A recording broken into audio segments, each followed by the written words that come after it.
এখন পর্যন্ত দেশে ১২টি জাতীয় সংসদ নির্বাচন হয়েছে। এর মধ্যে ২০১৪, ২০১৮ এবং ২০২৪-এর নির্বাচনকে বলা হয় একতরফা এবং বিতর্কিত। দশম সংসদ নির্বাচনের সময় দায়িত্বে ছিলেন কাজী রকিবউদ্দিন আহমেদ, আর একাদশ নির্বাচন হয়েছে KM নুরুল হুদা কমিশনের অধীনে। আইন ছাড়া সার্চ কমিটির মাধ্যমে রকিব হুদা কমিশনকে নিয়োগ দেয় আওয়ামী লীগ সরকার। ২০২২ সালে এসে নির্বাচন কমিশন নিয়োগ আইন করে দায়মুক্তি দেওয়া হয় রকিব হুদা কমিশনকে। বলা হয়, এই দুই কমিশনের সিদ্ধান্ত ও নিয়োগ নিয়ে কোনো প্রশ্ন তোলা যাবে না আদালতে।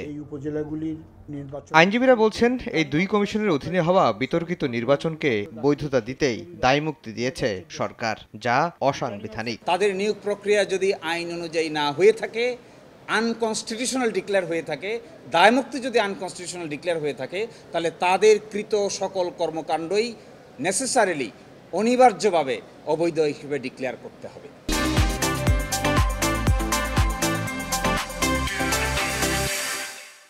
রোববার রকিব হুদা কমিশনকে দায়মুক্তির সিদ্ধান্ত চ্যালেঞ্জ করে রিট হয়েছে উচ্চ আদালতে। তাদের আইনের আওতায় আনতেই এই পদক্ষেপ বলছেন আইনজীবীরা। এই দায়মুক্তি দিয়েছে কারণ ওনারা মনে করেছেন 14 সালের নির্বাচনের যে অ্যাপয়েন্টমেন্ট প্রক্রিয়া এবং 18 সালের নির্বাচনের যে অ্যাপয়েন্টমেন্ট প্রক্রিয়া, এটি আইনসম্মতভাবে হয় নাই।